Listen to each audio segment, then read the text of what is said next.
Hoy estamos acá para presentar el libro Más allá de las fronteras de Benedict Anderson. Y le voy a dar la palabra en primer lugar a Adriana. Así que Adriana, todo tuyo. Bueno, muy bien, buenas tardes. ¿Todos me escuchan bien? ¿Sí? Sí, Bueno, no, bueno, bueno, en primer lugar quiero agradecer la invitación de todo el equipo de Fondo de Cultura Económica Argentina a presentar este libro y sobre todo a participar del cumpleaños número 75 del fondo. Me pone muy contenta poder ser parte de esta fecha tan importante y ser parte de la casa del Fondo de Cultura, así que muchas gracias. Y bueno, bienvenidos a todos los que se están acercando a escucharnos. Bueno, yo preparé algunas cositas para hablar de este libro, Una vida más allá de las fronteras, de Benedict Anderson, que lo primero que tengo que decir que es un libro hermoso y sorprendente, en varios sentidos.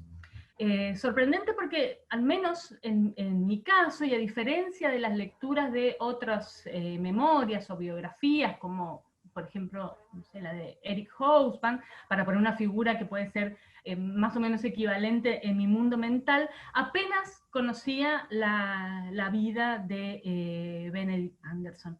O más bien sabía dos cosas. Una era que es el autor de Comunidades Imaginadas, un libro indispensable para las discusiones sobre el nacionalismo, leído por todos y todas, y cuando digo esto es una manera casi literal, porque es uno de los 5 libros más citados en el ámbito mundial en todas las ciencias sociales. Y lo segundo que sabía era que era el hermano mayor de Perry Anderson, aquí en este libro Rory. Que es una, podemos decir, una auténtica celebridad en el firmamento del marxismo y las izquierdas. Con mi ignorancia, podríamos decir, revelada, después, leyendo algunos comentarios y notas sobre la vida de Anderson, me di cuenta que no era la única que estaba, que conocía poco, que conocía mal su trayectoria de toda una vida, por otro lado, más importante, que es la de ser especialista en el sudeste asiático. Una colocación que él mismo se define férreamente para sí mismo a lo largo de las páginas de este libro. Una vida más allá de las fronteras es un libro enfocado especialmente en las vicisitudes de una trayectoria académica.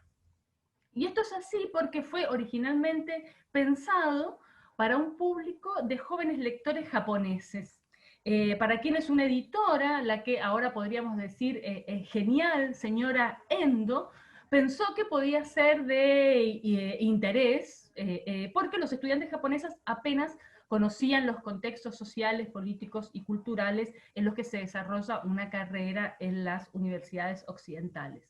Es así que el libro tuvo un primer público lector en Japón, y en 2016, apenas unos meses después de que Anderson muriera a los 79 años en la isla indonesia de Java, en inglés. Uno podría pensar, como el mismo Anderson lo hizo cuando fue invitado a escribir sobre sí mismo, que una vida académica puede no tener mucho de interesante y capaz que no nos equivocamos demasiado. La cuestión es que en esta vida académica, en esta vida, la de Benedict Anderson, el perímetro de lo académico es, podríamos decir, poroso. Se extiende hasta incluir una cultura intelectual y política basada en lo que podríamos llamar un ejercicio del desbordamiento. Y digo desbordamiento porque el tono en que está escrito el libro, esa evasión de los límites de los cauces geográficos, disciplinares, políticos, lingüísticos, es como, está presentado como una especie de corriente, ¿no? de fuerza que empuja y frente a lo cual parece no quedar otra que agarrarse a la barcaza y avanzar. Lo primero entonces que me pareció fascinante es el modo en que Anderson presenta sus opciones académicas, sus artículos, sus becas, sus premios, todo lo que más o menos sabemos, como una especie de relato de aventuras. Y dice específicamente, el espíritu de aventura es decisivo para una vida académica realmente productiva. Y en esta aventura que se narra en este libro, que llevó a Anderson a dedicar su vida y sus esfuerzos al estudio del sudeste asiático, en particular Indonesia, Tailandia, o más bien Siam, como él prefería llamarlo, y Filipinas, me gustaría concentrarme o elegir dentro de un montón de cosas de las que se puede hablar en este libro en dos dimensiones. La primera es el modo en que aparece la política y el compromiso político. La otra es la fuerza de la sociabilidad, académica, mundana, amistosa, azarosa, en la producción del conocimiento y, podríamos decir, sentidos de mundo. Y esto último, tengo que confesar que fue bastante conmocionante por el momento en el que vivimos, este momento de encierro y no poca confusión, cuando nuestros encuentros son casi todo menos azarosos. Porque de todas las cosas que pudo suplir la virtualidad, el encuentro impensado, no agendado en una reunión de Zoom, es algo que verdaderamente perdimos y espero que no por mucho tiempo más. Voy entonces a lo primero, la cuestión del compromiso político. Lo primero que hay que decir es que Anderson se definía a sí mismo como un nacionalista indonesio. Con esta afirmación, que puede parecer sonar un poco extraña, lo que intentaba señalar es su involucramiento político, pero sobre todo afectivo, con el objeto de su primera investigación becaria de campo, como becario de posgrado del Departamento de Estudios Asiáticos de la Universidad estadounidense de Cornell. Anderson vivió 2 años en Indonesia, entre 1962 y 1964, con el objetivo de hacer una tesis sobre el impacto de la ocupación japonesa y su relación con la independencia del país. Independencia que fue declarada a mediados de 1945 en una ceremonia casi casera por la boca de uno de los líderes independentistas, Sukarno.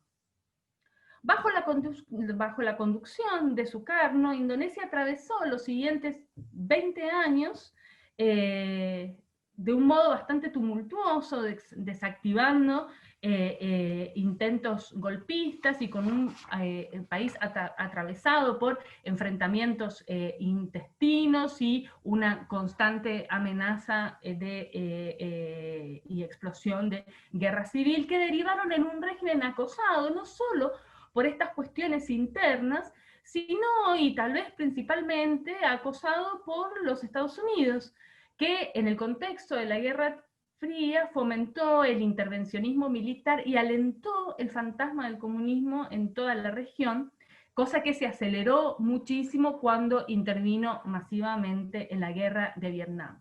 Así las cosas, en 1965, al año siguiente de que Anderson había regresado a Cornell, se produce lo que se conoce como la matanza de los generales, que es el asesinato de un grupo de altos mandos del ejército indonesio, que es inmediatamente achacada al PKI, el Partido Comunista Indonesio, el tercer partido comunista más grande del mundo, después del Partido Comunista de la Unión Soviética y del Partido Comunista Chino.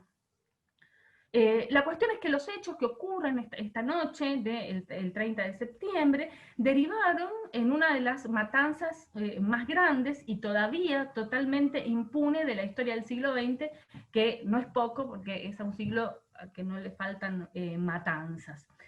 Es entre 500.000 y 1.000.000, hay quienes dicen que aún más de personas fueron asesinadas por militantes, por militares y paramilitares en los siguientes años, y los comunistas o sus simpatizantes o sus sospechados de simpatizantes o amistad o simplemente intelectuales, campesinos o trabajadores fueron literalmente borrados del mapa. Y hasta el día de hoy, en Indonesia, el fantasma del comunismo es utilizado para justificar lo que es uno de los regímenes más corruptos y criminales de la historia contemporánea. Entonces, bueno, Sukarno es destituido y toma su lugar el general Suharto, que gobierna durante los siguientes 30 años. Este general le prohíbe al joven Anderson la entrada a Indonesia. ¿Por qué? Porque él había llevado a cabo inmediatamente después del golpe una investigación académica donde demostraba que en realidad esa matanza de los generales no había sido obra del Partido Comunista, sino de fracciones internas del ejército. Cuestión que Anderson no puede volver a Indonesia, regresa recién después de 1998, cuando una rebelión popular hace que Suharto renuncie, y es el lugar donde finalmente Anderson va a morir en diciembre de 2015. La pregunta que podríamos hacernos, me parece, o que me hice yo, es qué lleva, ¿no?, a Anderson a ese encuentro de por vida con Indonesia y el sudeste asiático, que es algo que él no se detiene mucho a explicar en el libro, no, digamos, no es algo que merezca una explicación muy detallada. Y la pregunta puede ser, digo, ¿fue el azar o la suerte, como él insiste mucho en remarcar, los que hicieron que este joven un poco sin rumbo, recién recibido en estudios clásicos en Cambridge, terminara del otro lado del Atlántico optando por hacer una tesis sobre Indonesia en el marco de un pequeño departamento de ciencia política que al mismo tiempo estaba atiborrado de dinero de financiación estatal y de fundaciones como Ford y Rockefeller?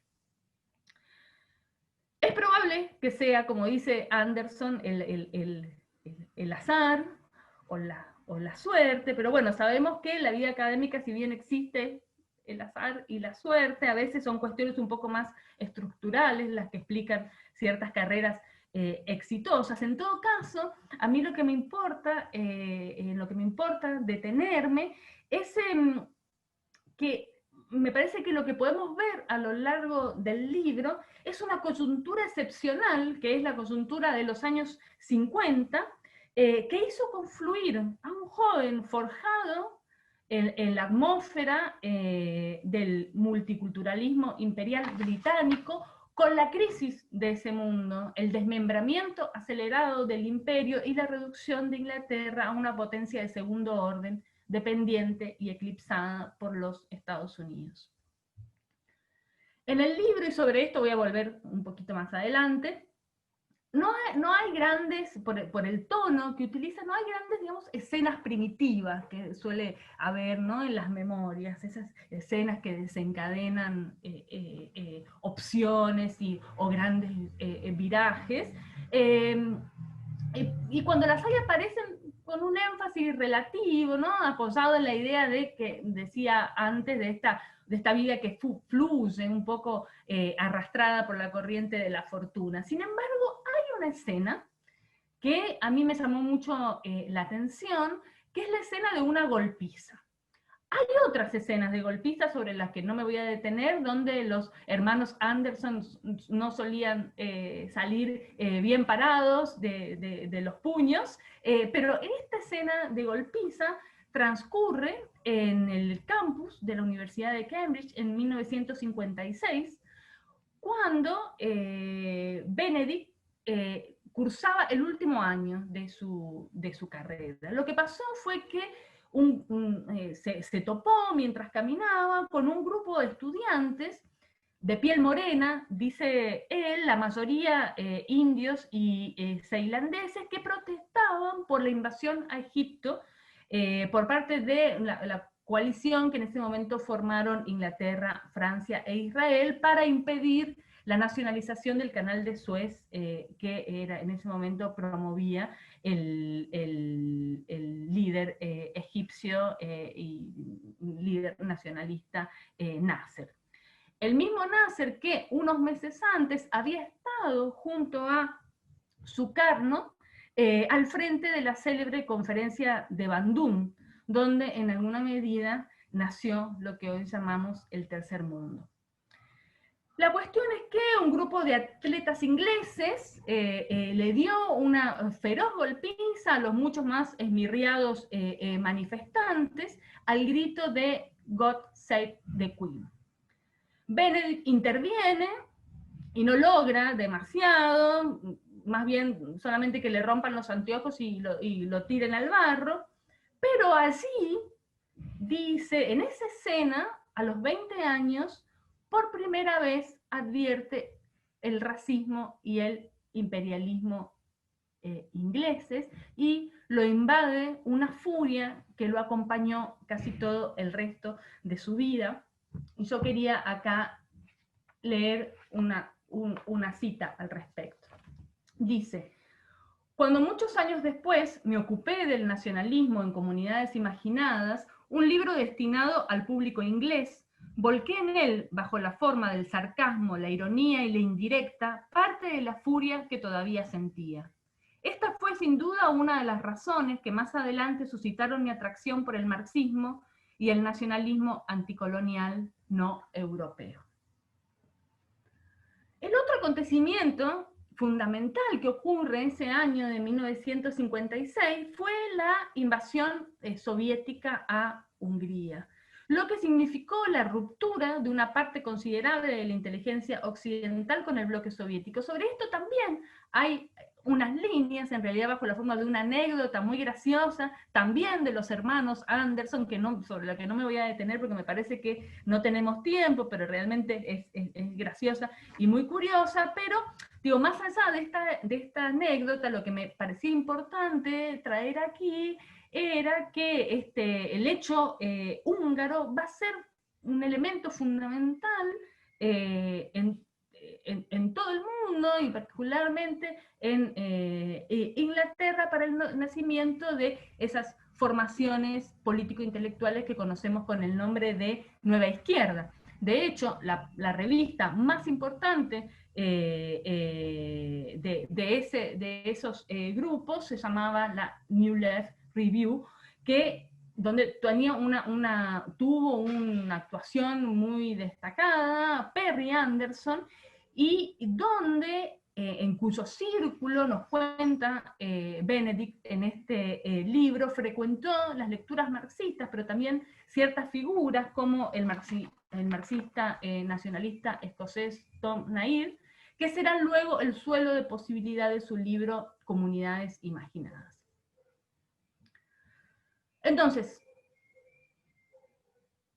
detengámonos un poquito, unos minutos en este año de 1956, que fue un año realmente plagado de convulsiones, no solamente por los acontecimientos concomitantes de Suez y de Budapest, sino porque estos se produjeron en conexión con otros muchos sucesos significativos a lo largo y a lo ancho de los 5 continentes.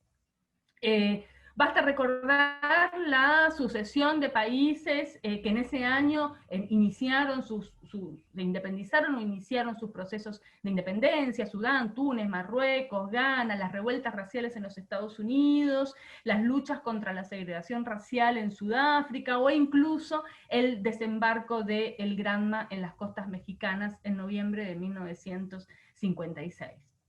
Un historiador británico, Simon Hall, señaló que, el que escribió un libro sobre 1956, señaló que en todos los casos tanto los que tomaron las calles y pidieron un cambio, como los que defendieron el status quo en aquel año, estaban conscientes del contexto global en el que actuaban y se percibieron como parte de una historia más grande e interconectada.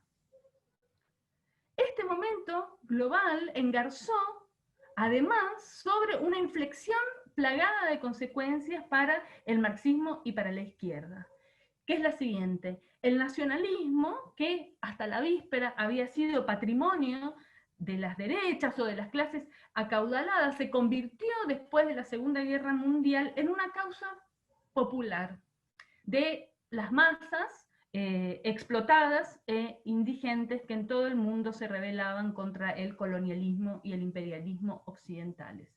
Me parece entonces que en esta escena de la golpiza se concentran muchas cosas. Una de ellas es la idea central en la obra de Anderson de que el nacionalismo puede cumplir, y cumple, una función emancipatoria, y que para que esto suceda es fundamental que vaya unido a un marco global internacionalista, papel que durante décadas cumplió el socialismo en sus diversas formas. La cuestión es que al año siguiente, 1957, Anderson parte para tomar su puesto como becario en Cornell y decide dedicarse a Indonesia. Entonces vuelvo a la siguiente idea, la de alguien dotado de disposiciones sociales y culturales excepcionales, su manejo de los idiomas, llegó a manejar 11 idiomas, casi a la perfección, algunos aprendidos siendo ya una persona adulta, el último de ellos el español, que aprendió para trabajar sobre la figura de Rizal y sobre Filipinas, su formación clásica, su linaje multicultural, su familia transhumante, se cruza con un contexto político y con un estado del mundo que le organiza una vocación, un tema y un compromiso político que, y esto es algo que me interesa destacar, en el libro es contado sin la más mínima estridencia.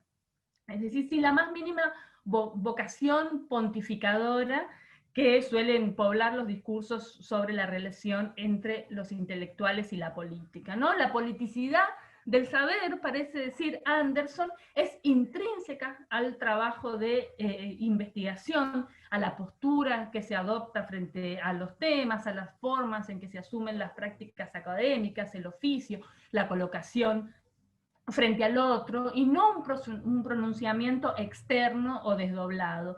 Y esto es lo que me parece más interesante, porque un compromiso así entendido obliga a una reflexión crítica sobre el propio hacer, que es lo que sucede menos a menudo, y que aquí Anderson hace bastante enfáticamente cuando dedica varias páginas e incluso capítulos a hablar de los cambios que él mismo experimentó desde los años 50 en las universidades americanas, cambios que formatearon algunos vicios que siguen hasta nuestros días, ¿no?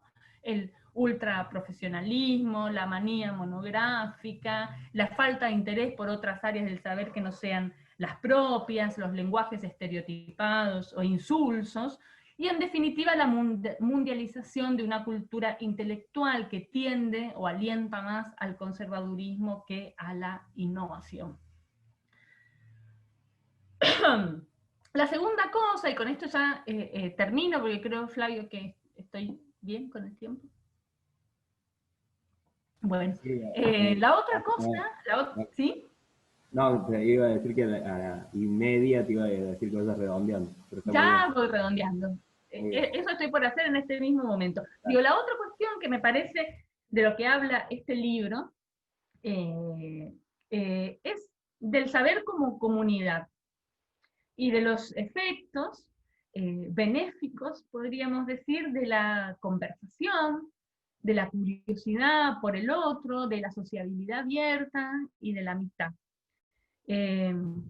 Algo que en este momento, ¿no?, parece tan improbable, parece, no, es totalmente improbable, como es escuchar el comentario en un pasillo, ¿no? Parar la oreja de alguien que va diciendo algo en un pasillo de la universidad, y que eso se convierta, como cuenta aquí Anderson, en el disparador de una reflexión que estructura una investigación entera. Me parece que esa escena también habla mejor de la defensa que hace aquí Anderson, de la interdisciplinaridad, de la no compartimentación, mejor que cualquier otra disquisición. En este libro me parece que hay algo muy interesante, que es que los cruces disciplinares son cruces con personas. Son cruces con entrevistados, con amigos, con choferes, con tenderos, con académicos, con militantes. Hay tantas disciplinas como personas. Y por eso puede ser que los libros de Anderson sean tan difíciles de escribir a una sola disciplina y a la vez tengan un impacto en muchas de esas. Antropología, historia, ciencia política, literatura, etnografía, desfilan en el libro, encarnados en conversaciones, en viajes, en comida, en música, en película. En definitiva, lo que me parece que este es un libro que habla de una curiosidad universalista, de una práctica de la conexión, de un compromiso con la escucha y un desprejuicio con las fronteras de todo tipo, de un académico que eligió ser irlandés, que eligió definirse como un nacionalista indonesio a través de una defensa en acto del cosmopolitismo y de un internacionalismo que sigue siendo el mejor legado de las tradiciones socialistas. Con esto termino. Gracias. Bueno, muchas gracias, Adriana. Acá se escucharían los aplausos, pero me parecía un poco mucho poner un audio de aplauso. Bueno, Gonzalo, es tu turno. Te escuchamos. Bueno, gracias, Flavio. Bueno, primero, antes que nada, agradecer al fondo. Estoy muy contento de participar de los festejos del fondo, que bueno, es una editorial que bueno, acá en mi biblioteca muchísimos libros son del fondo, viajes a México y comprar libros del fondo, comprarlos acá en Argentina también, y creo que hacen ya una biblioteca, ¿no? Entonces, para mí es muy lindo estar en este evento. Hablando del libro de Benedict Anderson, ¿no? Más allá, Una vida más allá de las fronteras, que bueno, es una autobiografía intelectual, como bien decía Adriana, que narra, ¿no? La trayectoria en sus estudios del sudeste asiático, ¿no? Particularmente Indonesia, Filipinas y Tailandia, o Siam, como él la llama. Y además es un libro que narra cómo fue llegando a la escritura de su libro más importante, que es Comunidades Imaginadas, Reflexiones sobre el origen y la difusión del nacionalismo, que es un libro de 1983 que también publicó el fondo en 1993. Un libro que se ha usado muchísimo, que ha sido bibliografía obligatoria, como decía Adriana, en diferentes materias, diferentes disciplinas. Un libro que, bueno, también he usado como muchos otros académicos, con cierta resistencia en algunos casos, en la medida en que me parecía que a veces lleva una idea de nacionalismo demasiado conciliadora, que tiende a borrar ciertas fisuras o ciertos desacuerdos, pero cuando uno va metiéndose más en el tipo de razonamiento del libro, se va dando cuenta que eso también está de alguna manera presente. Cuando me dijeron de presentar este libro, me resultó un poco raro, ya que la zona del sudeste asiático realmente la conozco muy superficialmente, la conozco más que nada a través del cine, pero después de leer el libro me di cuenta que sí había una zona en común muy fuerte que tenía que ver justamente con la vida académica y la investigación, porque es un libro sobre la vida académica y la investigación. Y en este sentido es un libro apasionante para todos los que desempeñamos una tarea académica. Y si bien hay varios niveles en los que Anderson reflexiona sobre esta relación, ¿no? La relación de la investigación académica con el poder, con la nación, con el dinero, con las instituciones, lo más interesante es que lo pone en relación con la vida misma. Es decir, recurre al género de la autobiografía, y ahí me hace pensar en la vida de muchos de nosotros que estamos en el mundo académico y que por una decisión vinculada a un estudio, a un tema para investigar, eso nos lleva a otros países, eventualmente a radicarnos también en otros países, y a comenzar a formar parte de una comunidad que está dispersa por varias partes del globo, ¿no? Y que hoy en día nos encontramos acá en el Zoom. Pienso que el Zoom en ese sentido viene a reafirmar algo que en la academia ya existía, que es este encuentro de gente de diferentes lugares.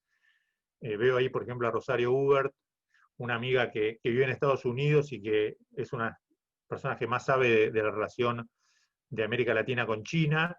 Entonces vemos ahí como ese tipo de recorridos que cada uno de alguna manera lo fue haciendo en diferentes escalas, ¿no? En mi caso con Brasil, pero también, bueno, he vivido en Estados Unidos un tiempo, entonces de alguna manera la experiencia de Benedict Anderson me hizo pensar en muchísimas cosas que me habían pasado a lo largo de mi vida. Y creo que en ese sentido el libro tiene una pregunta subterránea que sería la siguiente. ¿Cuál es para un investigador académico el lugar de pertenencia, ¿no? ¿Cuál es su hogar? Y cómo se forma un mundo, ¿no? Porque en la medida en que uno comienza a hacer esas investigaciones, comienza a hacer esos recorridos, esos contactos, está formando un mundo nuevo que antes no existía, ¿no? Para uno.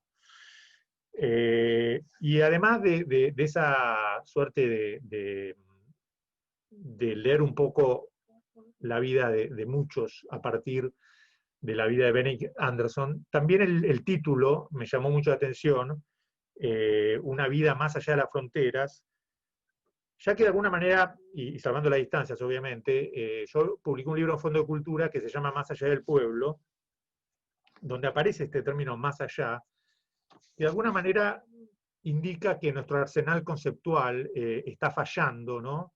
Que hay conceptos naturalizados o de uso frecuente y hasta legitimadoras de diversas prácticas que nos resultan insatisfactorios, insuficientes, ¿no? Y que lleva una cantidad de connotaciones que tratamos de deshacer, y ese es un poco el shifter, ¿no? El modo en que actúa ese más allá. La insatisfacción con los conceptos existentes y la necesidad de recuperar conceptos en desuso o eventualmente crear algunos nuevos. En el libro de Anderson se trata de un más allá de las fronteras, y esto no solo tiene que ver con su estudio sobre el nacionalismo, sino que también se refiere a las fronteras disciplinarias. Hay todo un capítulo que se titula Interdisciplinario, a las fronteras intelectuales y también a las idiomáticas, ¿no? Buena parte del libro está dedicada a cómo Anderson aprendió indonesio, holandés, tailandés, tagalo, castellano, etc. Pero aún así el título sigue siendo muy curioso, ¿no? Porque hay un más allá de las fronteras. Es decir, una vez que atravesamos una frontera, no nos encontramos con otras. Es decir, está este más allá de las fronteras, es lo que en esa expresión inglesa llama un no man's land, ¿no? Una tierra de ningún hombre, una tierra de nadie. Creo que esta es una experiencia muy actual, muy contemporánea, y es la de sentir que una frontera nacional o una frontera de otro tipo no nos define y que nos encontramos en una tierra de nadie. Entonces, esa tierra de nadie en realidad ha tenido una tradición muy fuerte, que es una suerte de ciudadanía del mundo, ¿no? Es decir, ningún terreno nos pertenece en especial, pero a todos accedemos y a todos queremos acceder porque queremos estar más allá de las fronteras. En este sentido, el libro de Anderson es una autobiografía intelectual, pero básicamente la autobiografía de un intelectual cosmopolita. Alguien que nació en China, ¿no? Que pasó parte de su infancia en Estados Unidos y después en Irlanda, que de joven se fue a enseñar a Estados Unidos y que vivió buena parte de su vida en el sudeste asiático, primero en Indonesia y después en Tailandia. Es decir, que no puede ser considerada una autobiografía en sentido clásico, habla muy poco de su vida personal, terminamos el libro y no sabemos si se casó, si se enamoró, por ejemplo, si es gay, cómo es su carácter, digamos. Hay muchos aspectos personales que están bastante en un segundo plano, y más acontecimientos relativos a la vida personal. Es decir, la autobiografía en realidad está vinculada a los hechos que están relacionados con su formación intelectual. Habla así de su infancia en algún momento, de la relación con Perry Anderson, pero aún esa relación está más en términos intelectuales que afectivos. Y entonces no es tanto que escribe este libro para contarnos su vida, sino para poner en escena una vida cosmopolita. Y es un cosmopolitismo peculiar, ¿no? En el sentido de que yo hablaría que en los países periféricos hay dos cosmopolitismos, ¿no? El cosmopolitismo de los márgenes, que es el que practicó Borges o Vittorio Campo, o Osvaldo Andrade, para hablar de un brasileño, cuyo objetivo fundamental es reformular los universales a través de la tradición occidental de carácter europeo. Es decir, se define, aunque a veces por parodia o por diferencia, en relación a esa tradición europea, ¿no? Es decir, es un cosmopolitismo en el que Europa sigue ocupando un centro muy importante. Habría otro tipo de cosmopolitismo, que yo lo llamé limítrofe, que es el que junta puntos, ¿no? el que conecta puntos que no pasan necesariamente por Europa, o que tiene a Europa como un invitado más. Y eso es lo que hace, de alguna manera, Benedict Anderson. Lo que se explica tal vez por el hecho de haber nacido en China, por pertenecer a una familia irlandesa, o quizás y sobre todo porque se dedicó a los estudios del sudeste asiático.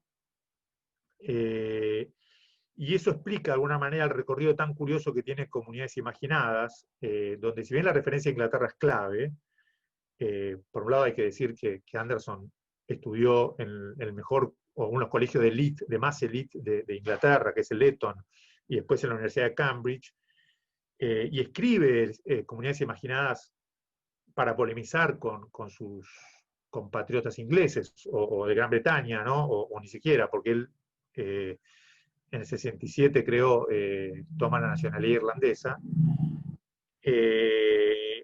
Digo, para polemizar con el campo intelectual inglés, digo que si uno lee el libro ve que justamente el modo en que él va a polemizar con ese campo intelectual se alimenta sobre todo de ejemplos que vienen del sudeste asiático o de Latinoamérica, que está incluida de un modo muy fuerte en Comunidades Imaginadas. Entonces, desde ese punto de la autobiografía, Comunidades Imaginadas es el libro de un viajero a ninguna parte que vuelve a Inglaterra para contar a los ingleses en qué consiste el nacionalismo, ¿no? Viene con todo ese bagaje de ese cosmopolitismo limítrofe para volcarlo en un debate metropolitano, podríamos decir. Y en esta idea del intelectual cosmopolita que está en el libro, me gustaría señalar dos cosas. Una, de alguna manera, ya la mencionó Adriana, que es el vínculo entre el cosmopolitismo y el internacionalismo, que a menudo, a lo largo del siglo XX, se pensaron como opuestos o como separados. Y en realidad hay una tradición quizás menos evidente, menos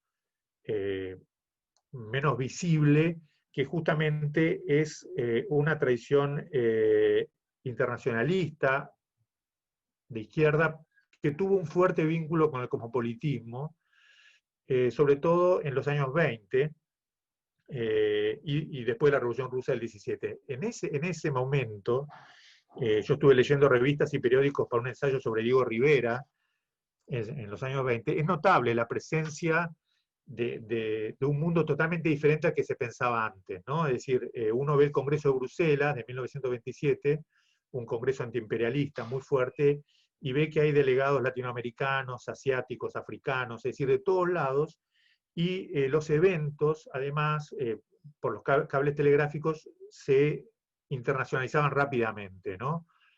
Por ejemplo, recuerdo muchísimos textos sobre la plaza de Tiananmen y las manifestaciones estudiantiles de 1919, ¿no? Que después se repitieron mucho tiempo después, pero ya en ese momento todo el mundo está discutiendo lo que está pasando en China, ¿no? Y este nexo no es casual que también se dé mucho en Indonesia, donde, como de nuevo tengo que decir, como dijo Adriana, está uno de los partidos comunistas más grandes del mundo, un partido que después fue diezmado en la década del 60. Es decir, hay ahí un nexo que se va a ir degradando y se va a ir interrumpiendo por diferentes cuestiones, la política del Comintern, la propia tradición cosmopolita con ciertos rechazos a este modo de pensar el mundo en función de dominaciones y dependencias, pero ese nexo está muy trabajado por Anderson en su libro y permanentemente lo está buscando. Es más, al principio del libro él define al buen nacionalismo como ligado al internacionalismo, ¿no? Y esa ligazón la hace justamente este sujeto cosmopolita. Y es ahí que la cuestión de los idiomas, las traducciones, los viajes, comienzan a funcionar como una especie de posibilidad de establecer esta relación que está permanentemente traída a escena. Esa sería una cuestión fuerte del libro, ¿no? Pensar estos tres conceptos a la vez, nacionalismo, internacionalismo y cosmopolitismo, pero también hay en el propio concepto de cosmopolitismo otro giro interesante, que es el cosmopolitismo académico, ¿no? Es decir, una suerte de cosmopolitismo que tiene que ver con esas actividades vinculadas a las investigaciones, a los trabajos que se hacen en las universidades, a la enseñanza, y que de alguna manera viene a mostrar, digamos, el hecho mismo de que nosotros estemos presentando el libro de un especialista en el sudeste asiático, ¿no?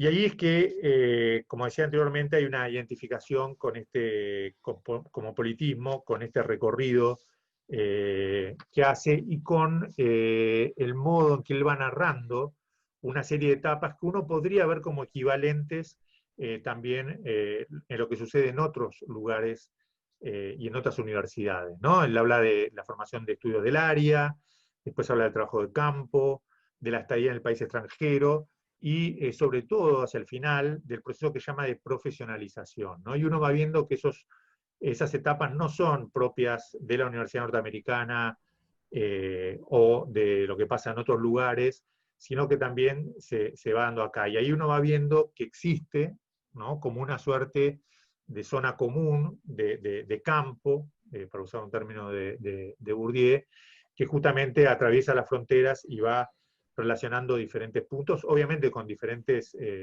modalidades y diferentes, digamos, formas, ¿no? Pero que no dejan de tener como una zona común bastante intensa.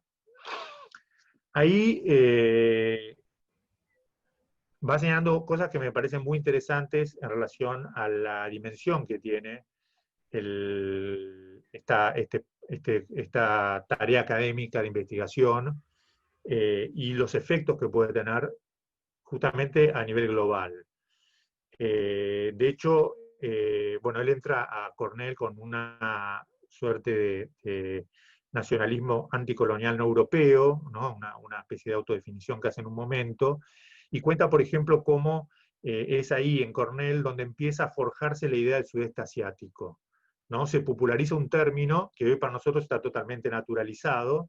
Todos hablamos del sudeste asiático, y eso me hizo acordar al poder que tiene ese cosmopolitismo académico para generar conceptos y para generar situaciones y para impulsar política, ¿no? Que uno a veces tiende a minusvalorizar, pero en realidad suele ser muy efectivo. En este caso, nada menos que una denominación geopolítica, vamos a decir así, que se ha transformado en un lugar común, pero pienso, por ejemplo, acá en la Argentina, en los estudios de género, ¿no? Para dar un ejemplo, que me acuerdo en los 90 solamente se hacían en la Facultad de Filosofía y Letras, en lo que después fue el instituto que dirigió Nora Domínguez, donde había una cantidad de conceptos que nosotros escuchamos permanentemente y que estaban en circulación, pero solo en ese ámbito, y que después con el tiempo fueron pasando a la esfera pública y hoy en día ya son de uso común, y no digo que hayan salido, ¿no? de filosofía y letras, pero sin duda,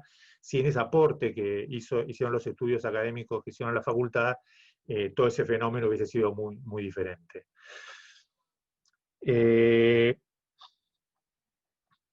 Y en esas características que va señalando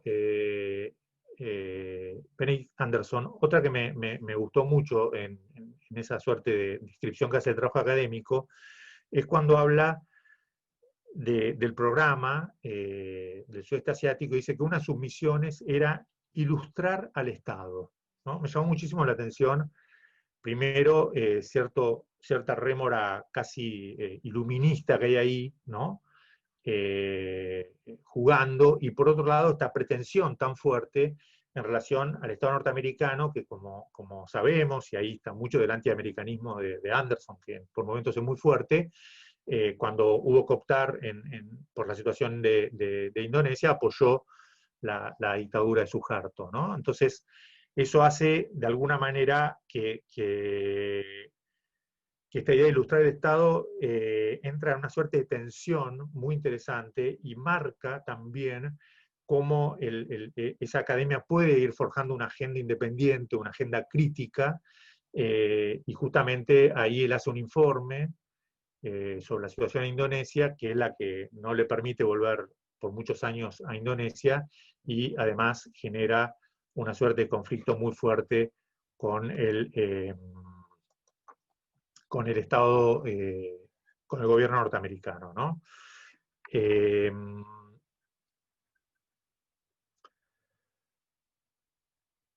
En esa reflexión que hace sobre el lugar del académico y su relación con la investigación, con la crítica, y hasta si quieren con la gestión y con la militancia, ¿no? Donde en realidad la militancia sería un efecto de su posición de académico investigador, ¿no? Y no un punto de partida, cosa que también me parece muy atendible.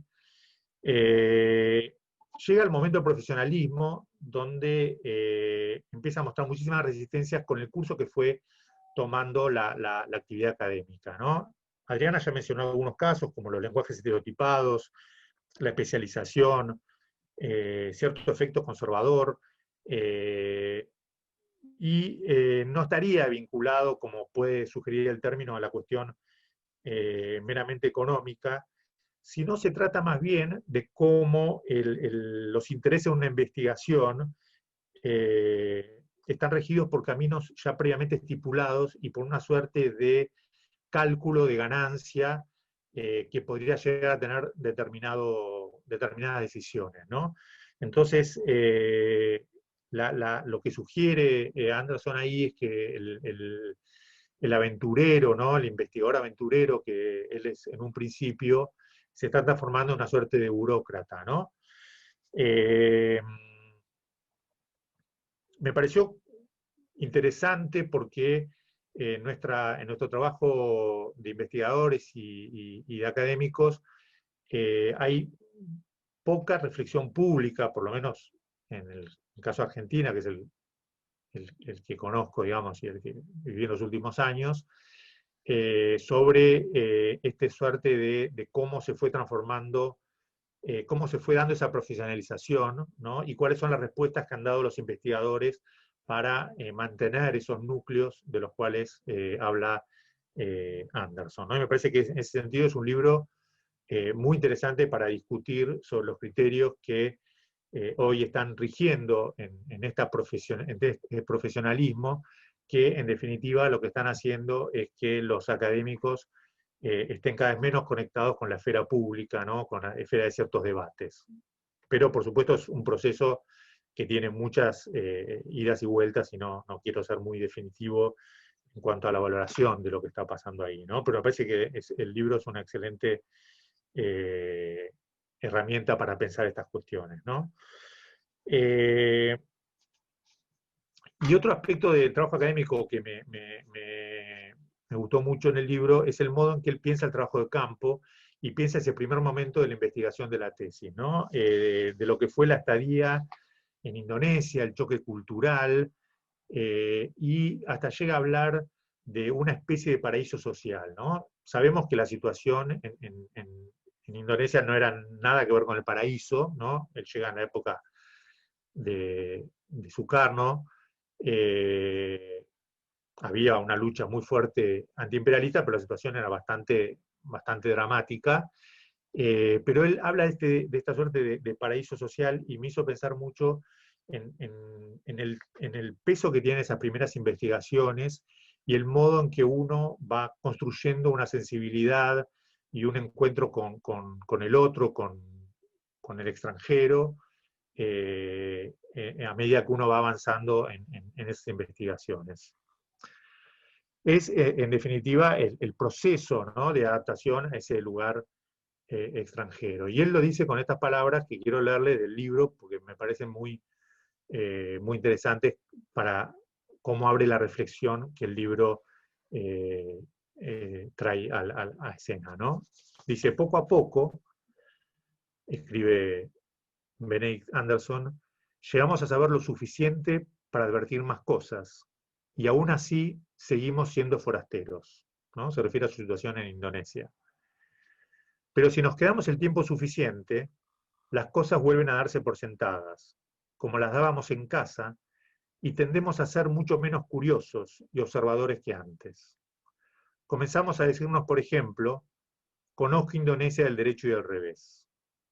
La cuestión es que las buenas comparaciones provienen a menudo de la experiencia de las extrañezas y las ausencias. Entonces, creo que el tema del libro, en definitiva, es el de la vida académica y la construcción de un lugar de pertenencia, ¿no? De una suerte de, como dice acá en el fragmento que leí, de sentirse en casa, ¿no? Una vida más allá de las fronteras es una historia de extrañeza, de extranjería, y a la vez de un enorme esfuerzo por producir familiaridad, por crear un hogar y por borrar fronteras, no porque se suprimen las diferencias, sino porque se apuesta por el diálogo y el entendimiento mutuo. Creo que ya está. Bueno, muchas gracias, Gonzalo. Acá, como dije, cuando terminó Adriana vendrían los aplausos. El Zoom no nos lo permite o nos obliga a ese simulacro que están usando en el fútbol últimamente, que no es muy halagüeño. Yo le digo al público que Débora de Fondo de Cultura va a abrir el chat para que hagan alguna pregunta a los disertantes, y los invito, si quieren, a ustedes dos, a Adriana y a Gonzalo, si tienen algo que decir sobre lo que dijo el otro. Yo estuve tomando algunas notas. Gonzalo habló un poco de lo que dijo Adriana. No sé si tienen algo así en la cabeza como primera lectura. Ya pueden comentar y preguntar a los que han estado viendo la presentación.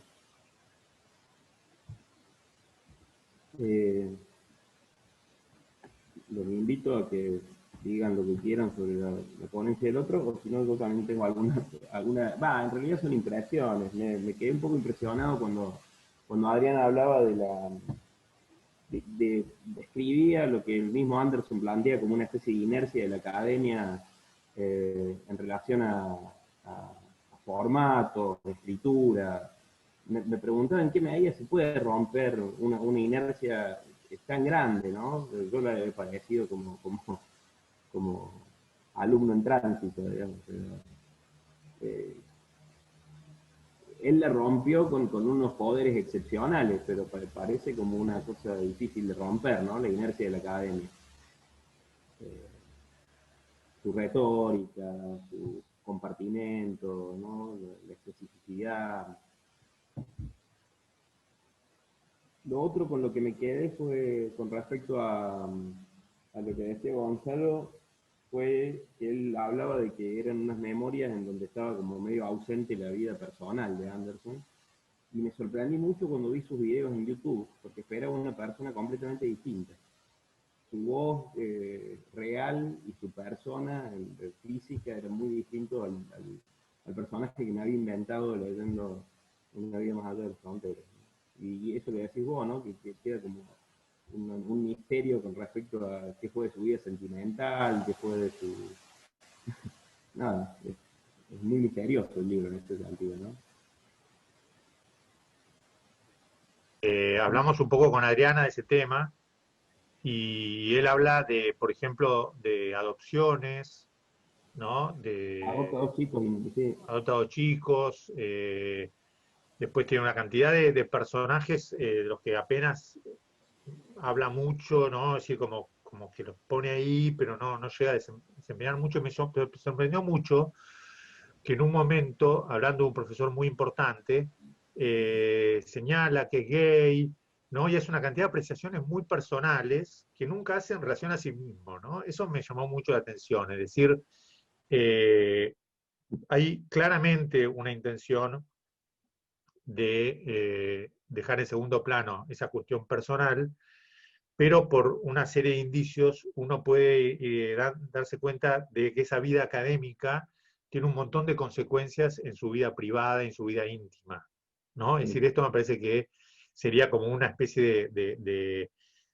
por eso yo decía que es como una pregunta subterránea, ¿no? Porque en realidad él no va directamente a eso, pero sí uno puede ir viendo que muchas de las cosas que le van pasando y decisiones que toma, por ejemplo, adopta dos chicos que son de la zona que él investiga, son del sudeste asiático, no recuerdo ahora la nacionalidad.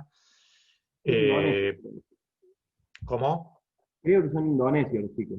Bueno, son de Indonesia, y eso ya marca, digamos, una cosa muy fuerte, ¿no? Porque es una idea de desarraigo fuertísima y de nuevo arraigo a un nuevo hogar, ¿no? Entonces, es como que todo eso queda en un segundo plano, pero uno lo siente muy fuerte, porque yo creo que el tema del libro, como lo traté de expresar, es justamente la cuestión de la formación de un hogar, ¿no? Y hasta qué punto uno, es decir, a mí me gustó mucho que uno se empieza a hacer preguntas sobre uno, ¿no? En el libro, hasta qué punto uno en su carrera académica no fue haciendo eso, ¿no? Tratando de construir eso con los interlocutores, con los pares, con la gente con la que uno dialoga, con la que uno discute.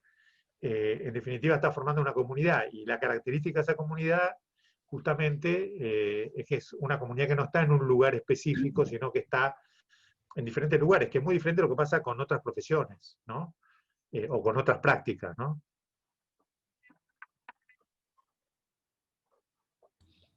Sí, yo no sé si Adriana quería hablar. No, es que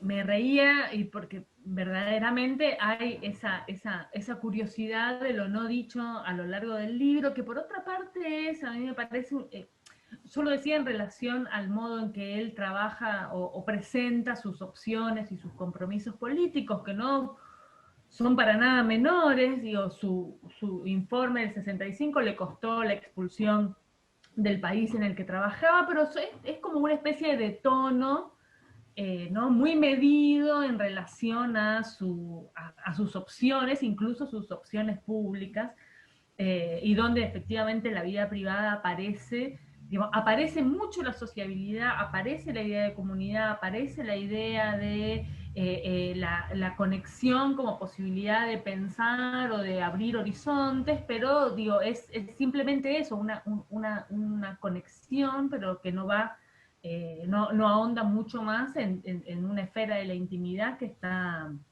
está completamente ausente. Al mismo tiempo, yo escuchándolo a Gonzalo cuando comentaba, me preguntaba por la particularidad, ¿no? Esta invención de los estudios del sudeste asiático, que al mismo tiempo tiene toda una serie de complejidades que otros estudios de área no tienen, ¿no? Por ejemplo, un latinoamericanista puede serlo hablando una sola lengua, ¿no? Pero sin embargo, en esa zona del mundo obliga a un esfuerzo de traducción y de conexión de una diversidad lingüística y multicultural enorme, que me parece que hace todavía más curioso la trayectoria y las elecciones de Anderson en esto no quedarse, ¿no? Aun cuando ese no quedarse haya sido producto de la obligación, pero no, avanzar hacia el esfuerzo que supone la traducción no solamente de una lengua o la inmersión en una lengua, sino de la propia vida, ¿no? Yo te voy a poner un ejemplo de algo que escribí, lo que decís vos, que Sí. mientras lo escribía me fue pasando, ¿no? Porque yo dije que, bueno, que el cine era un poco, ese suerte de cosmopolitismo del cine nos había permitido conocer el sudeste asiático del cual habla Anderson, ¿no? Entonces puse en un momento que no lo leí, las películas, ¿no? Por las cuales conocimos, bueno, la película de Peter Weir, que es una película excepcional, contada muy desde una óptica occidental, vamos a decir así, entre comillas, de El año que vivimos en peligro, que transcurre en Indonesia, no sé si la viste, con Mel Gibson, y después los directores del sudeste asiático, ¿no? Algunos nombrados por el propio Anderson, ¿no? Pienso en Tsai Ming-liang, en Hao Xiaoxian, en Edward Yang, son los que menciona, y sobre todo a Pichatpong Weerasethfull, bueno, nombre muy difícil de decir, que es un director tailandés, ¿no? Y cuando yo ponía estos nombres decía, bueno,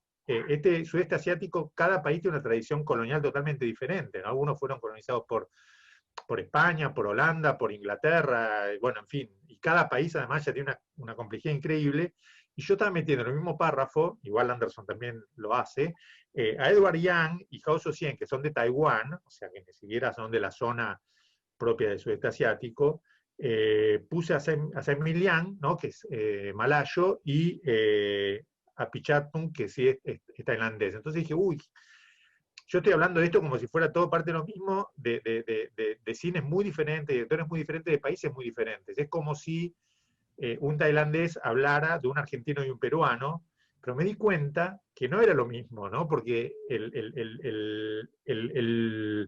la homogeneidad de América Latina, salvando casos en el Caribe y algunos casos, digamos, que uno podría ver como excepciones, ¿no? Eso sería muy criticable, pero bueno, vamos a ponerlo así, permite ese tipo de comparaciones mucho mayor, ¿no? Y ahí uno se adentraba en esta cuestión, ¿no? Si bien el propio sudeste asiático, ¿no? Se habló mucho en economía, no sé si te acordás, hace unos años de los tigres del sudeste asiático, ¿no? En esa suerte de milagro económico se había producido. Es una categoría muy reductora, pero que tiene consecuencias fuertísimas en el campo del conocimiento y también de la política, ¿no? Entonces, este es un libro apasionante para ver esa relación entre conocimiento y poder, ¿no? Me parece que es fantástico, y en este caso el sudeste asiático sería un buen ejemplo de cómo la academia puede, bueno, no solo la academia, ¿no? Pero la academia puede ser un protagonista en esta nominación que tiene efectos fuertísimos en consideraciones de la política y de otras dimensiones, ¿no? Sí, cuando leía la parte dedicada al cine, pensaba que probablemente estabas haciendo esto que dijiste que hiciste sobre las películas, sobre el cine, porque bueno, ahí vamos a contar al público que Anderson le dedica una parte muy destacada al cine como una de sus actividades de siempre, pero sobre todo cuando se jubila, ¿no? Cuando se jubila de profesor universitario, se dedica fuertemente al cine, escribe ensayos que a partir del cine, a partir de determinadas cinematografías o de determinados directores, se proponen explicar o abordar algún aspecto de los países de los que estudia. Que verdaderamente hay ahí, que es algo que también está en Comunidades Imaginadas, que es bueno, y en Tres Banderas, que es uno de los últimos libros, Bajo Tres Banderas, que yo leí apenas, pero también tiene ese mismo tono, ¿no? De unas comparaciones muy arriesgadas. De hecho, cuando Comunidades Imaginadas fue publicado aquí en Argentina, recibió algunas críticas feroces por su tratamiento aparentemente superficial, por ejemplo, del caso latinoamericano, y ¿no? Hay ahí, me parece que Anderson dice en algún momento que la comparación no es un método, sino una especie de estilo, no recuerdo bien cómo dice, más de Creo que una dice forma de la una escritura. suerte de recurso Y retórico, que dice. un recurso retórico, pero que, digamos, Así, trabaja con muchos lenguajes y sobre una forma de la comparación que realmente es espléndida en términos de la lectura. Después uno, digamos, así como recibió críticas, escarbando se puede encontrar algunas fallas, pero me parece que tiene que ver con esta experiencia de diversidad radical del área a donde asentó sus investigaciones. Sí, ahí yo creo que, recuerdo que Chiaramonte creo que había sido muy crítico con el Sí. libro de Anderson, y obviamente, seguramente lo que decía tenía mucho fundamento, pero me parece también que esta situación de extranjería, ¿no? Que hablábamos, que es fundamental en el libro, esta situación de estar en el no man's land, ¿no? Es decir, en el más allá de las fronteras, hace que estas comparaciones tengan un carácter muy incisivo y muy estimulante. Y yo creo que, te digo, por ejemplo, en mi experiencia, ¿no? Porque yo escribí una tesis sobre, bueno, a vos te pasó un poco lo mismo, ¿no? Una tesis sobre un país extranjero, sobre Brasil, y efectivamente un montón de cosas que para los brasileños son muy obvias, a mí se me escapan, y obviamente no las tengo en cuenta por la propia vida mía, que no transcurrió en Brasil y que acá ya son cosas todos los días, y para un extranjero no lo son. Pero tengo por lo menos la idea, y creo que podría decir que fue así, ¿no? Espero, que esa mirada extranjera también trajo una cantidad de cosas que ellos en su propia cotidianidad, en su propia cosa de todos los días, ¿no? En su propia naturalización de su vida cultural, no estaban viendo, ¿no? Entonces, me parece que ahí el criterio de verdadero falso, de erróneo o no tanto, no es quizás tan importante como el de los procesos que puede desencadenar cierta comparación o cierta propuesta, ¿no? Y eso pienso que les pasa a todos los académicos. Entonces, no es que uno como académico va a hacer el trabajo, eh, eh, eh, ¿no? Hay casos hay cosas excepcionales de tipos que sí han ido a un país extranjero, han hecho un trabajo increíble y quizás saben más a veces que los nativos o los locales, ¿no? Pero no creo que ese sea el criterio para ver la eficacia de un estudio. Y creo que Comunidades Imaginadas, en ese sentido, fue súper eficaz, porque dio un montón de propuestas para pensar lo nacional, que hasta ese momento no estaban, ¿no? Trajo a cuestiones, tuvo un razonamiento a partir de Benjamin, ¿te acordás? El tiempo homogéneo y vacío, a partir de la cuestión de la imprenta, que para mí son fantásticos, digamos, ¿no? Después uno empieza a ver en detalle y se va dando cuenta que puede haber fallas, cosas que quizás no se pueden aplicar a todos los países como él dice, pero el intento en sí es justamente ese, ¿no? Provocar ese tipo de pensamiento, ¿no? Creo que es un pensador muy plural y muy abierto, cosa que me gusta mucho, ¿no? A diferencia del hermano. Sí, tengo, Ese fue un chiste, no. que es No, pero bueno, es cierto, ese contraste también es apasionante. Algunas cosas que dijiste no pude escuchar porque se me cortó en un momento y me dejé sin conexión, pero ese es otro capítulo, ¿no? De la relación con el hermano, al que continuamente señala como mi hermano menor y más inteligente, mi hermano menor y más politizado, mi hermano es como una especie de contrapunto maligno, el hermano, y lo único que menciona es que estuvieron peleados durante mucho tiempo. Pero me parece que es, digamos, de esa familia, de tres hermanos que nacieron, por otra parte, en tres países distintos. Digamos, aquí hay una beta muy particular que sería interesante, ¿no? Hacer esa comparación que vos hiciste en el contraste con, con su hermano Perry.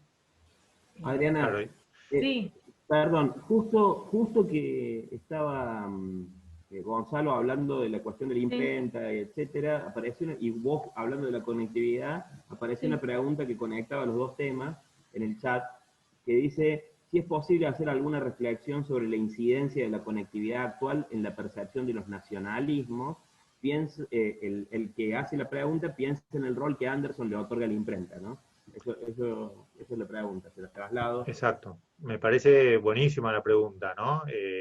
No sé si ahí alguien la puede ver en el chat, pero Ahora lo estoy creo leyendo. que en general, digamos, lo, o sea, el nacionalismo, tal como lo entiende Anderson, va por otro lado al nacionalismo que vivimos cotidianamente, ¿no? Que creo que es un nacionalismo que trabaja permanentemente con la ficción de una unidad a través de ciertos motivos que se explotan permanentemente, ¿no? Y que también construye un afuera lleno de peligros y de amenazas. Y creo que la pregunta está muy bien porque justamente habla de la conectividad actual y el modo, ¿no? En que ya no digamos nosotros, sino los adolescentes viven ese mundo y ese mundo de más allá de la frontera, digamos, y cómo podemos pensar la cultura en esa encrucijada totalmente novedosa, ¿no? Es decir, donde la conectividad ha planteado que la existencia de repertorios nacionales, ¿no? Que muchas veces se quiere imponer de los estados y del poder, ¿no? Pienso en ciertos concursos que se están haciendo ahora, ¿no? Donde se está, digamos, como incentivando esta cuestión. Me parece que justamente la cuestión de por lo menos la relación nacionalismo-repertorio está totalmente destruida, ¿no? Es decir, me parece que no podemos eh, concebir una cuestión del nacionalismo a partir de los repertorios, ¿no? Y esta cuestión de la conectividad que habla lo pone muy de relieve. Sí, quizás podríamos pensarlo a partir de cuestiones más tonalidades, más modales, ¿no? Ni hablar de un nacionalismo esencialista y todo eso creo que está fuera de juego, ¿no? En estos momentos, ¿no? Si bien, bueno, todavía hay intentos de, de, de, de administrar ese nacionalismo porque sigue siendo muy eficaz, ¿no? Y basta pensar en Argentina, en el caso de la guerra de Malvinas, en el modo en que está usada y cómo llama a esta suerte de comunidades imaginadas, pero que son comunidades imaginadas donde son cerradas, ¿no? O sea, habría comunidades imaginadas cerradas y la que está proponiendo Anderson me parece que es abierta y atravesada por flujos internacionales y cosmopolitas. Bien. ¿Escuchaste, Adriana, o no? Estoy escuchando un poquito cortado, pero con respecto a esta cuestión de la pregunta por la relación que hace Anderson entre lo que se llama capitalismo de imprenta y el nacionalismo, ¿no? Porque digo, ahí hay algo que también es muy interesante para pensar en dos cosas. Por un lado, cómo él, a partir de esta sensibilidad respecto a los nacionalismos no europeos, como lo llama él, le permitió observar aspectos del nacionalismo que otros que en el mismo momento, no sé, por ejemplo, en relación a Hobsbawm, no podían o les costaba advertir en un momento donde el libro, creo que sale en el 83, en un momento donde el nacionalismo, en el contexto de la globalización y los discursos sobre el fin de los estados y demás, era una moneda corriente incluso en la opinión pública, ¿no? Anders sale a decir que en realidad la forma, la nación estaba estaba bastante lejos de ser una letra muerta, y incluso acá en este libro lo vuelve a repetir y vuelve a sugerir esa confianza en las virtudes emancipadoras del nacionalismo.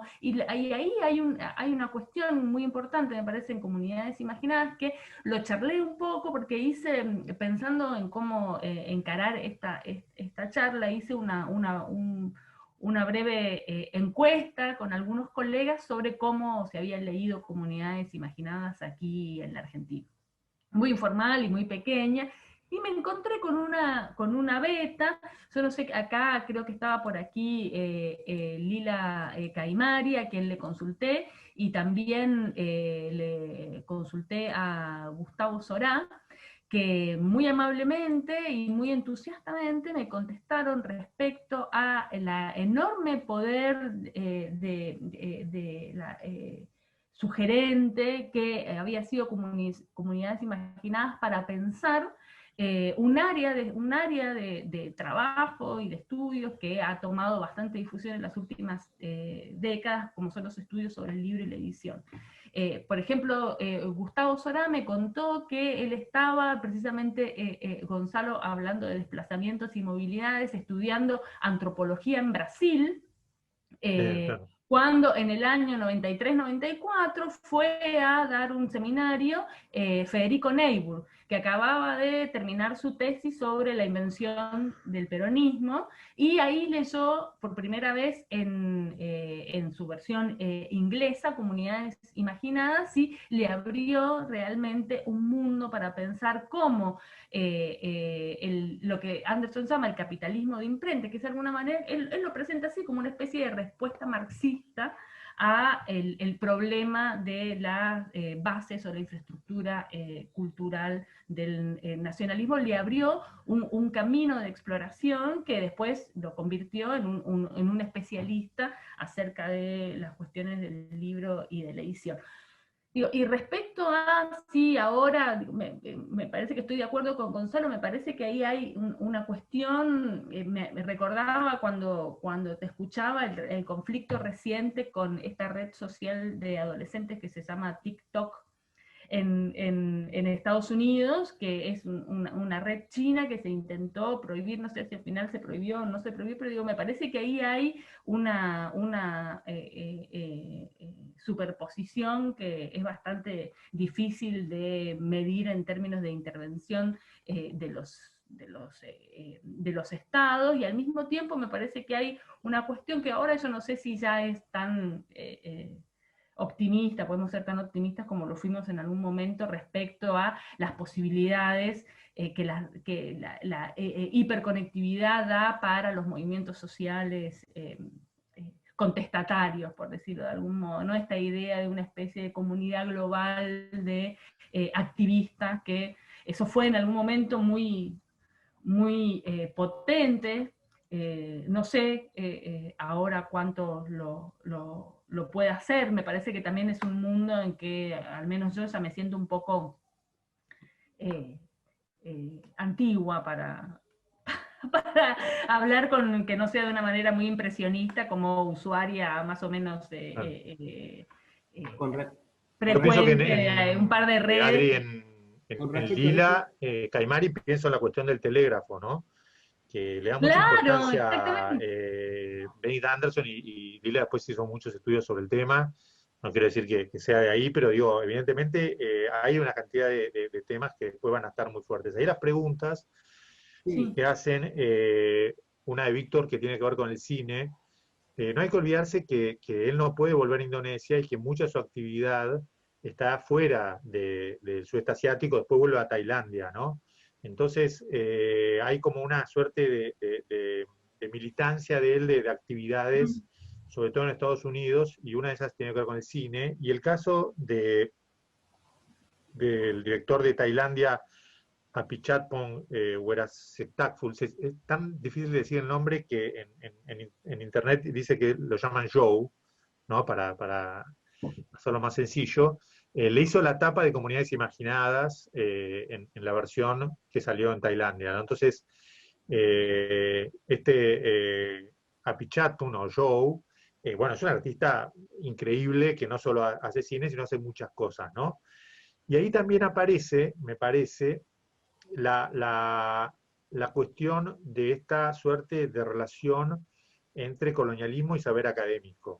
¿Por qué digo esto? Porque Anderson hace un esfuerzo muy grande por salirse de la tecnocracia y por salirse de una suerte de racionalización que ve como muy negativa, y a partir de ahí, primero recupera mucho el concepto de carisma, y también recupera muchas de las cosas que están en estas películas, ¿no? Sobre todo las películas de Apichatpong, que justamente son películas que tienen que ver con supervivencia, reencarnaciones, ¿no?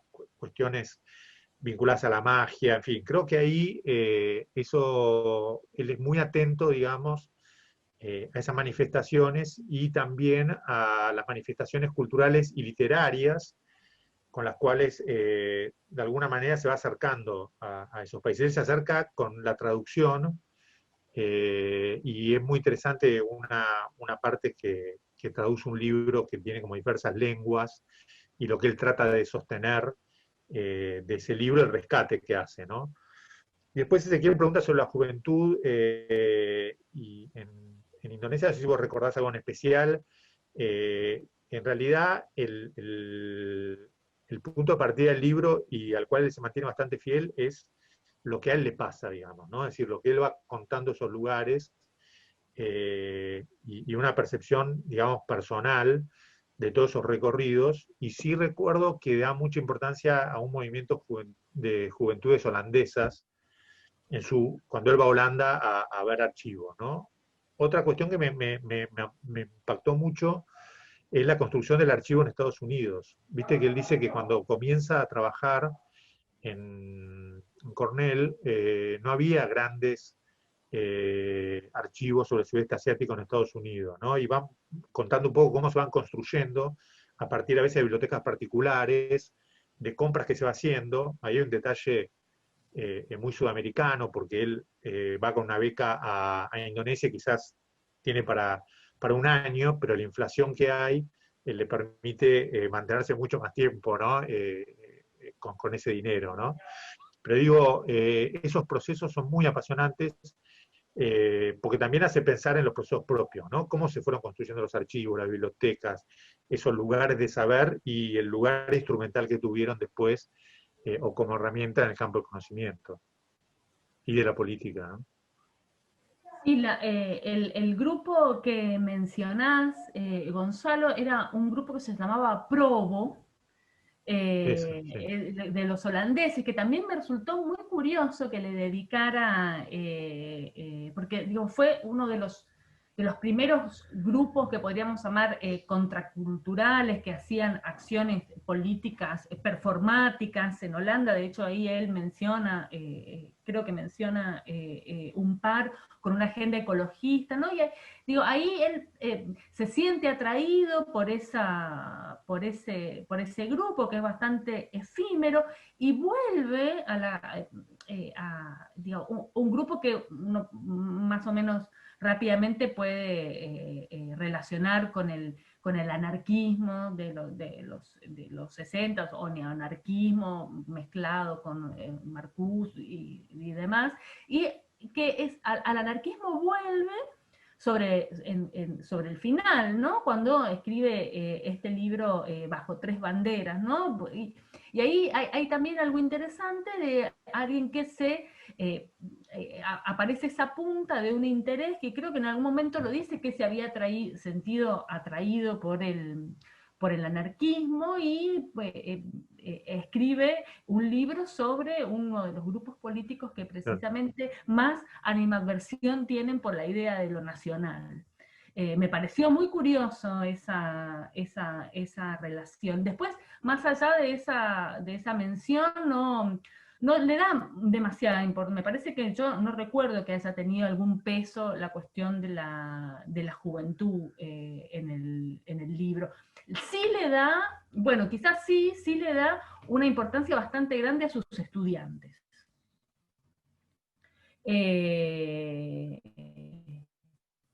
Y por lo tanto a los jóvenes, pero sí hay en esta, él hace una descripción que Gonzalo ya adelantó respecto a cómo logró mantener el contacto con Indonesia en los casi 20 años de destierro que sufrió, y uno de los pilares de esa conexión fue, además del cine y de ciertos contactos personales, fueron sus estudiantes que curiosamente combatían a la misma idea del sudeste asiático, porque en sus propias experiencias vitales veían que lo que ahí en Cornell se llamaba sudeste asiático era en realidad cosas bastante distintas y variopintas, y entonces en esa interlocución con los jóvenes estudiantes me parece que hay uno de los pocos momentos donde coloca la idea de la juventud como una suerte de protagonismo, pero no así, excepto en ese episodio de los probos,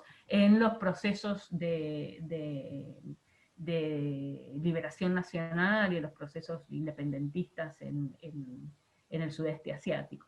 Interesante, ¿no? Porque quizás precisamente la idea de la juventud no fuera ahí una categoría que tuviera algún tipo de significación por sí sola, ¿no? No lo sé, pero me da la impresión de que la emergencia de esa idea de juventud en ese momento está asociada a una serie también de transnacionalización y de consumo culturales, que no sé si formaban parte del universo de las milicias independentistas en el sudeste asiático. No lo sé, pero es una pregunta muy interesante porque quizás no la nombre precisamente porque no había allí algo que fuera destacable.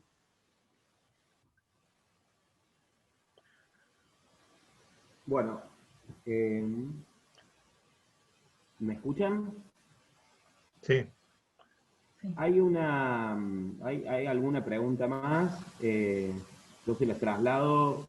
Estamos ya cerca de la hora en que podríamos ir cerrando el evento, pero hay preguntas de gente que nos estuvo viendo. Se las transmito a ver si tienen algo para decir. La primera dice: gracias por las contribuciones, me gustaría preguntar sobre cómo comprenden el rol del arte y de los museos en la experiencia de Anderson, más allá del cine. No sé si el libro tiene algo especial. Y Víctor Ramos también acota, que es quien hizo las preguntas sobre el cine. En ese sentido, aquella lectura de Anderson sobre la producción cultural de Indonesia podría arrojar nuevas luces para la interpretación cultural latinoamericana del siglo XX, lo dice como pregunta. Hago esta comparación en el sentido de que, por el otro lado, Hobsbawm se interesa por el proceso político del sur latinoamericano. Sí. Hay un momento, primero quiero mencionar lo que dice Rosario en el chat, que es verdad que es un momento muy emocionante cuando él se pone a llorar en la conferencia, ¿no? Porque es un libro que quizá lo que más me trajo, y fue lo que traté un poco de transmitir, es como una suerte de autorreflexión sobre la vida de uno desde el punto de vista de la academia y de todo lo que produjo, ¿no? Y uno ve, por ejemplo, acá en este mismo chat, amigos que han vivido, no sé, en México 10 años, otro que está viviendo en Estados Unidos y los hijos de repente ya son norteamericanos, ¿no? Entonces, es toda una masa de acontecimientos provocados por el ansia de investigar, de saber y de estar en una comunidad de pensamiento que nos llevó a un montón de decisiones de vida que muchas veces no la vemos en esa perspectiva, ¿no? Y este libro creo que es el primero que yo leo que tiene esa idea, ¿no? Es decir, ¿cómo fue, ¿no? Que yo de repente estoy viviendo, hablo de mí, ¿no? En Palo Alto con mi hijo de 1 año y bueno, y Alejandra, y estoy un año, y hacemos esto y lo otro, ¿no? Y de repente vamos a comer a la casa me acuerdo de los Thanksgiving ahí en Estados Unidos, que era gente de todos lados, que nunca me hubiese imaginado que iba a estar compartiendo una mesa conmigo. Y estas cosas, digamos, son producto de una decisión primera, que es un amor al conocimiento, que después va tomando diferentes historias, ¿no? Ese amor también después se transforma en broncas, en odios, en pasiones, en cosas positivas, de todo, ¿no? Es decir, todo va pasando, pero todo bajo esa especie de signo de algo que generalmente cuando lo decimos con un término despectivo, que es académico, ¿no? Y no vemos la palabra academia, que tiene una gran tradición de los griegos, lo que esa palabra también nos ha dado, ¿no? Y ahí, para ver un poco esto que preguntaban, a mí me pasó una cosa que no sé si está muy buena, ahí está Mariano Sigin, que seguramente me va a criticar después, pero él habla de García Márquez en un momento, cuando habla de esta cuestión del carisma y pienso en un director como Joe, ¿no? O a Pichatton, que es el tema de cómo nosotros en general, cuando vemos la cuestión del oral maravilloso y todo eso, lo vemos desde afuera, digamos, ¿no? Es decir, con una mirada, si queremos, racionalizadora, entre comillas, que el propio Real Maravilloso de alguna manera está pidiendo, ¿no? Es decir, de una manera muy, muy paradójica. Y cómo en Anderson hay un esfuerzo muy grande, ¿no? Por meterse en esas creencias, y creo que es una cosa que últimamente está pasando muy fuerte, de salir de ese tipo de posición y de mirada, ¿no? que hemos tenido con ese tipo de raíces que estaban en esa narración. No sé si es muy claro lo que digo, pero a mí por lo menos me hizo pensar mucho en cómo a veces leemos esa narrativa como extranjeros, ¿no? Es decir, como que hay un juego ahí que no sé si la crítica en su momento lo resolvió de una manera muy, muy lúcida, ¿no? Pero en fin, es como una reflexión que me surgió a partir de unas charlas que tuve la oportunidad de compartir con Mia Couto, que es un gran narrador de Mozambique, y lo que se lee acá del realismo maravilloso, el momento en que menciona a García Márquez como uno de los inspiradores de cierta narrativa del sudeste, ¿no? Asiático, en fin. Quedó ahí como una cosa que me quedó flotando y que un poco está en relación con la pregunta de cómo ir a Latinoamérica después de este libro, ¿no?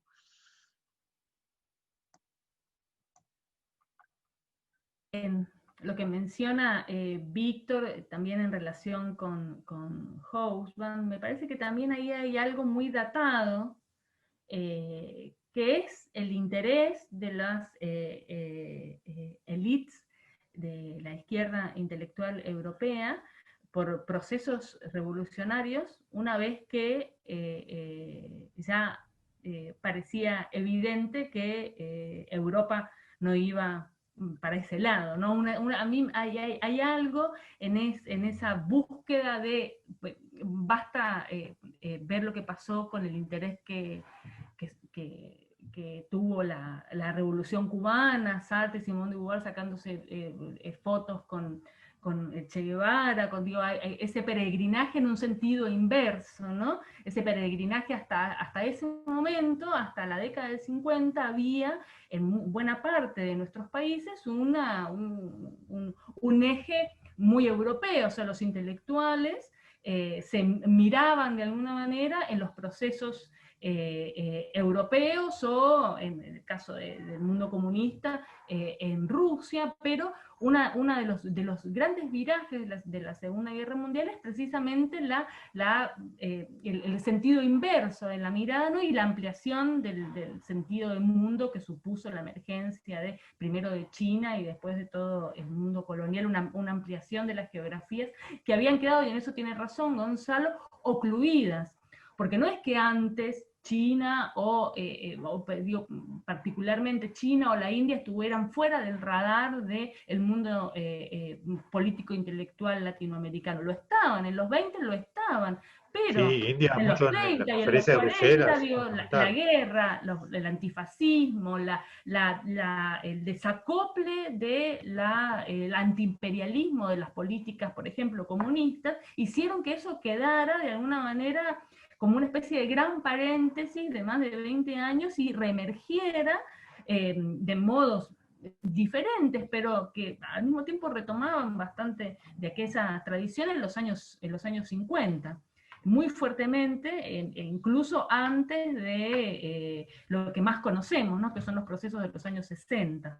Digo, ya en los años 50, si Rosario sigue acá, ella lo sabe mejor que yo, la idea de lo que hoy podríamos llamar un sur global o conexiones sur-sur, está bastante presente dentro de un amplio espectro de las militancias político-intelectuales latinoamericanas. Digo, las visitas a Sí, China ahí ya... igual el concepto de tercer mundo, que fue el que se fue imponiendo, sí, fue un concepto muy fallido, ¿no? Porque comenzó a crear una homogeneidad donde no la había y comenzó a oscurecer un montón de situaciones exactamente. que eran muy diversas entre sí. Entonces, pienso, hace poco vi la película La rabia de Pasolini, que es una película excepcional del año 63, que justamente empieza con Hungría, pero donde Pasolini, por alguna de esas razones, bueno, por el momento que está hecha, se tira bastante a favor de la Unión Soviética, pero ahí aparece el concepto de tercer mundo, aparece Sukarno, aparece Nasser, etcétera, pero vos te vas dando cuenta que terminó, y aparece Cuba, por supuesto, pero terminó siendo un concepto de una ficción que no terminó de producir nada eh, interesante en términos de lo que podía haber prometido como una mirada, como decir, de otro lado, digamos, ¿no? Entonces, ahí Concepto que creo Anderson no usa que... nunca. Exacto, sí, que no lo Nunca, usa, digo, exacto, exacto, que no usa nunca. no lo usa y de hecho Comunidades Imaginadas, la escena primordial es precisamente lo que disparador del libro, es la guerra eh, entre Camboya y Vietnam y la intervención de China, ¿no? Que digo más, Claro, sí, sí. echar por tierra que esa idea de homogeneidad de comunidad que eso no hay. Y para Víctor, que digamos, para que no se haga más largo, pero sí, no sé si él conoce que Anderson escribió en un libro que no recuerdo ahora, es sobre la comparación, un ensayo sobre Vargas Llosa, sobre las novelas de Vargas Llosa. Así que, Víctor, eso, pues, quizás por ahí puedas encontrar alguna respuesta a tu pregunta sobre las luces sobre la interpretación cultural latinoamericana. Y con Hoffman, Adrián es bastante pica, ¿no? Con Hoffman. No quiero avanzarle acá a los lectores y hacerle spoiler, pero me parece que no lo quiere mucho, ¿no? No. Lo ve como No, muy me parece que británico, ¿no? Que lo no ve lo como quiere. muy Pero, anclado y bueno, Hoffman era un señor comunista, Exacto. que por otra parte estaba también, digamos, dentro del grupo de su hermano, en el grupo de la New Left, digamos, había muchas diferencias, porque, digamos, él se quedó en el partido, y es alguien que también es interesante para verlo en cómo observa la cuestión en el libro Naciones y Nacionalismo, ¿no? De una manera muy distinta a la de Anderson, pero al mismo tiempo yo ahora también releí un poco algunas partes de la biografía de Hobsbawm, y en el epílogo de la biografía de Hobsbawm es curiosamente muy parecida en sus exhortaciones y en sus ciertas melancolías con Anderson, ¿no? Critica las mismas cosas, esto que hablamos del profesionalismo, critica también la cuestión de las políticas de la identidad, como hace Anderson aquí también en este libro. Sí, Hobsbawm también va por el mismo lado, de una manera bastante escéptica y crítica, y exhorta a precisamente salir de la cáscara de coco, también no lo dice así Hobsbawm, pero digo, es curioso que, digamos, que no podrían ser Sí, dos bueno, porque personalidades más distintas, pero al mismo tiempo hay sí, una sí, porque puede matriz haber común antagonismo, ahí, ¿no? pero exacto. Hay antagonismo, pero la matriz Es la está claramente misma, la misma, ¿no? exactamente, sí. Igual es fuerte que él, habiéndose educado en Eton y después en Cambridge, haga ese recorrido que hace, ¿no? Un poco impulsado, como él dice, por el azar, pero muy, muy curioso realmente, ¿no? Es decir, el modo en que creo que ahí, pese a su antiamericanismo que aparece por muchos momentos, Mm. Estados Unidos le dio una suerte de viraje que de otra manera hubiese sido imposible, ¿no? Sí, sí, Bueno, porque aparte no, ahí hay un antiamericanismo y una cuestión antiimperialista en relación, ¿no? Que es también muy paradójica, ¿no? Porque al mismo tiempo, al mismo tiempo que él, digamos, criticaba y accionaba políticamente contra el imperialismo norteamericano en el sudeste asiático, el departamento del que formaba parte recibía subsidios más grandes para poder seguir investigando, ¿no? Sí, sí. Ahí hay como toda Igual, sí, igual, una cuestión muy discúlpame, interesante. Flavio, Sí, un minuto, ¿no? Pero sí, también hace bastantes comentarios negativos, por ejemplo, sobre el cine norteamericano, sí, sobre la música, así como que no se queda en una crítica a la política exterior norteamericana, sino que va más allá por momentos, ¿no? Cosa que me llamó la atención, eh, sobre el inglés pero bueno, americano. con el inglés sí, americano, y con El inglés sí. varias americano. cosas allí tira No como de parece, repente Tiene como un esas problema cosas. sí. hasta con el oído con Estados Unidos. Y fue el lugar en donde vivió más tiempo, eso es lo más curioso. Me toca hacer la parte de cerrar el boliche, como para que me contrataron, de Patovica. Estuvo, estuvo muy bien esta charla, les agradecemos muchísimo que hayan estado con nosotros, Adriana y Gonzalo, fue muy interesante. Eh, Ampliar la lectura del libro, que para mí se quedaba un poco más pequeño porque no conozco todo aquello de lo que hablaron ustedes y me mandan a leer un montón de libros más. Eh, Les agradecemos a todos los que estuvieron con nosotros hasta acá y les recordamos que el sábado a las 15, como recordó Débora en el chat, eh, vamos a estar con Luigi Soya, un psicoanalista italiano, hablando de las emociones en jaque en esta pandemia del COVID.